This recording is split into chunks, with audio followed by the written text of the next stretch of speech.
By the way, Manguddo Asamena Tasamma jedhamu Manguddoo Gondar jiraatanii manguddoo waggaa 90ti. Hijji isaanii lachuu hin argu. Jaarsa televiziyoonii kanarratti waggaa 6, 7, 8, 9, 10 OBS waggaa eegne akka jifu akka irreecha akka duudhaawwan amantii kanneen biraa waggaa geenye dokumentari kana kutaa lamaan hojjetame gadhiif. Sababiin isaa waan tuqu waan qabuuf. Warra sirni isaan jijjiire lafa isaanii jijjiiruu dadhabe. Warra isaan sirna meendhachaatiin horii qalanii meendhacha lafa kaanii lafa isaaniitiif maqbaasii yookiin maqamoggaasaa itti godhan garuu nu miidiyaarraan dhageenye garuu isaan bira darban nama hundumaa kana hunda maanguddoo qoratanii xumuran miidiyaa wayii waa'ee Oromoo kan dubbatu jira jedhanii miidiyaa OBS jedhamu wayii yoo argitan ijoollee sana naqunnabsiisaa irratti dubbadheen du'aa waan hin baadheen duuneen qabaa jedhan. Barreessitoonni Afrikaan baay'een isaanii Afrikaa keessaa maanguddoon tokko du'uun laayibirariin yookaan manni kitaabaa tokko akka gubateetti ilaalla kan jedhaniif ragaadha namni kun. Achi dhaquu hin dandeessu. Garuu tooftaa'umne waraabanii achi hin gaafatiin uumaan gaafatiin haasaanii ragaan qabeedha baatamee dhufe. Yoo inni dhufu amma soobeetti cufame. Sana hunda dhaggeeffadheen nammaraa dhufaman hunda dhagge. Hojjadheen sa'aatii 2 guutuu lafa kaa'e. Gidduu kanaan OBS deebi'e. Fuudheen gadhiise.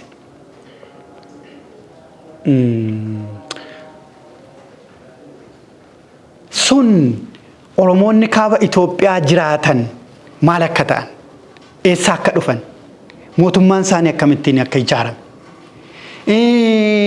warri Kuush Bonayyaa jedhaman akkamittiin gorgoraarra jedhame kan iddoo gurguruu jedhamutti iddoo Oromoon geessee loowwansaa gurguratu jaan takkal iddoo Amaarriif Oromoon osoo amantiin kamuu biyya kana keessa hin dhufin dhaabbatanii waliin irreecha irreeffatan. Ragaa kana hunda qabatanii hiddilatiinsa isaanii Oromoonni amuuruu akkamittiin akka chiillatan gaddiriiran Oromoonni gindabarat akkamittiin akka chi gaddiriiran Oromoonni hituu humbanna akkamittiin akka diriiran caffeewwan muudaa Oromoo mormor Finfinneen walaabu akkamittiin akka diriiran kan hunda qorannee ammoo namoota dhuunfaa yeroo baay'ee amma namoonni maallaan jedhanii kan darbe faarsuun maal godhaa warri jedhantu jiru. Namoota ofii kaleessa dhalatanii kaleessa jibban namoota ofii kaleessa seenaa lafa kaa'ame arganii mogoleen isaanii jabaate nu bar wanti mogolee nu laaffisu kumitamni otoo jiraatu mogolee Waaqoo ilaalleet mogolee Adamsaaddoo ilaalleet mogolee Taaddasaa Birruu ilaalleet mogolee Elemoo Qilxuu Jaatanii Alii ilaalleet seenaa Kombolee Jaarraa dhaggeeffanneetu tumaa Makkoobilii fi tumaa Cangare Kormee dhaggeeffannee barreet akka isaanii dhaloota taasisuuf akka isaanii ta'uu hawwuudhaaf Karrayyuu fudhasitti Arroollee Fiichee seenaa jedhamu jira. Arroollee Fiichee lola Karrayyuu keessatti daangaa lola Karrayyuu lola 18 daangaa ofiitiif kachuudha. Lola 18 nama dursee lola 16 mo'ate. Abbaa Bitawoo Diimaa, Abbaa Bircaa Rarragaa, Arroollee Fiichee OBS kan qotee Oromoon lolee lolchiisaa goota akka Arroollee Fiichee ijoollee ilmaan Karrayyuu bira deeme namni goodaa deemu hundumtuu Arroollee waliin jedha. akkasaa ta'uuf abbaa bobeessa diimaa Oromoo yoo goota qaba namni dhaloonni sabni goota hin qabne hin gootamu. Dhaloonni goota hin qabne garbummaa jalaa hin bahu. Nu waa'ee jaatanii waan kaafnuuf jaataniin biraa Boorana keessaa akka bahuuf. Waa'ee Maammoo Mazammir, waa'ee Abishee Garbaa gaafa nyaan dhaloonni Oromummaan kennu jedhee of nyaatee akka du'uuf, of nyaachaa akka du'uuf. Abishee Garbaa dhagaa miti bar nama kan isa taasiseef immoo gaafa namni hin jirre waan nama ta'e argameef. Nutis gaafa sagaleen Oromoo kaamame hunduu xisxin baan jedhanii akka aannan gaafa raasan beektame afaan hidhaniiti raasan bokokee aannan sun futtaasaa kan jedhu yoo irraan futtaamne ubboon sun hin dho'alan. Akkasittiin uummata hukkaamame kana yookaan dhabamne sagaleen isaanii bahu yookaan immoo nuti bitamne nuti garboomne sagaleen isaanii hukkaamame hafuu kan jedhu qabanne isaa madaallee ogummaa eegne osoo birriin nun bitiin osoo namni birrii qabu nun bitiin osoo mootummaan birrii qabu nun bitiin osoo dhaabni siyaasaa birrii fi deeggaraa hedduu qabu nun bitiin kanas cinatti ilaalaa lakkinu kan Oromooti. Sanas cinatti ilaalaa lakkinuti aadaa, duudhaa, seenaa, gadaa fi aartii Oromoo hojjechuudhaaf hundeessine OBS jenne har'a keenya jechuudha. Guyyaa tokko nan boo'e siin hima. Caffee Oromiyaa kottaa hojjedha jedhanii nu waaman. Caffee Oromiyaan hojjechuu dhaqe. Nu waamaniit kararra gaanii hin seeniin OBS jedhan. Ijji kiyyotoo dhaabatee ilaalu miidiyaan 15 seen. Isaatu dhumarra dhufee kabajaan seensisan. OBS edaa isaatii gadi. OBS edaa naman qabu. OBS edaa imallisaa bilaashaa akkasitti lakkaanii jedheen boo'ee dhaabadhe. Ogeessi kaameraa keenya Sayyid Hussein Abdul Qadir hin kadhannaayi deemaa oo jedhanii margaa hin deemnu maal eegdanaan jedhe hin deemu. Lafa isaa seene na ajjeesu malee nan seena har'a. Siin jedheen poolisii dubaraa siin jedheen. Har'i aasaadha boru seenaadha.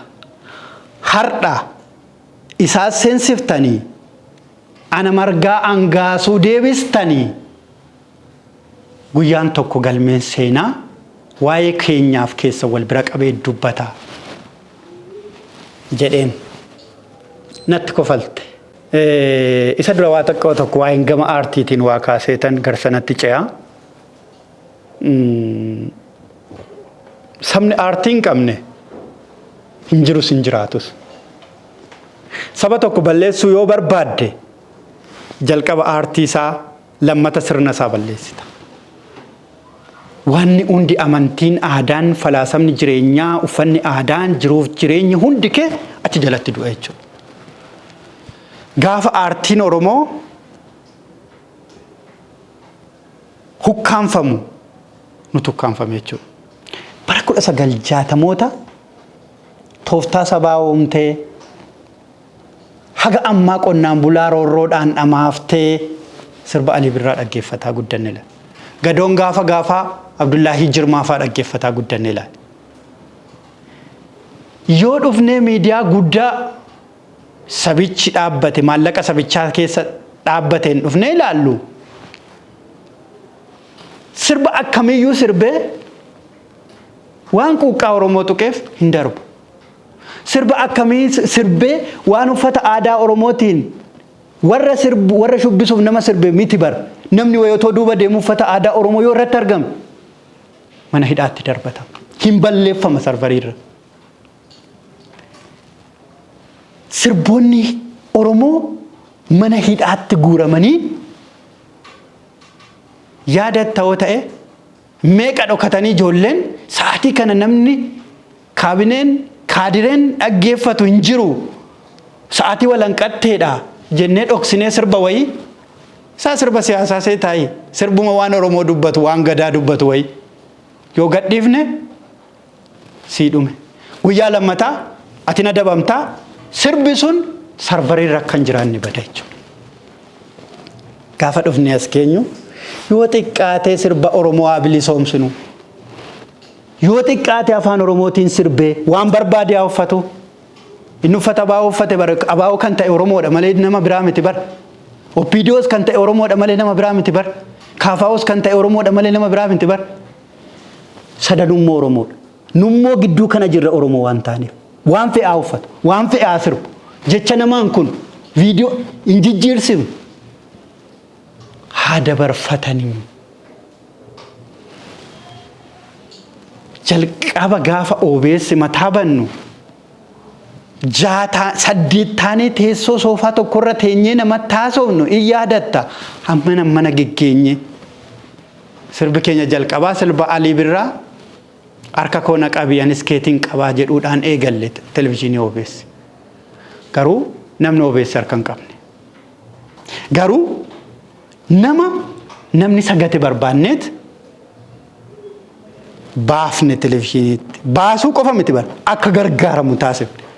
Har'a garuu homtuu nu sirna jigsine bar sirna jigsine sirna mormine sirna jigsine sirni nuti hin barbaanne jigsine sirni nuti jigsine umnes dhufnaan nu hin beekne dhufnaan televezyiinii kana hin beekne nu maali sirna dhaabuuf sirna jigsine sirni nuti dhaabnes yoo nuti jijjiirame nu maali sirni nuti dhaabne yoo OBS harka hin qabne yoo duudhaa Oromoo bakka hin qabne nu maali. Gadaatti afaan saaqqannee manni barumsa Gadaa baname barnoonni Gadaa baname duudhaaf safuu Oromoo tennee afaan itti saaqqannee har'a manni barumsa barnoonni safuu jedhamu Oromiyaa keessatti baname. Dooktaroonni Piroofeesaroonni ba'anii OBS wabeeffatanii qorannoo gaggeessan kitaaba barreessan nu maal taane nu waan goonu hundaa wal hoogganaa of hoogganaa harka keenya gabaabbate bal'isaa as bar Abdiisaa bobaa jalatti bar Finfinnee bobaa jalatti bar namni Oromoota Finfinneen dha'u bar miidiyaan Oromoon dha'u bar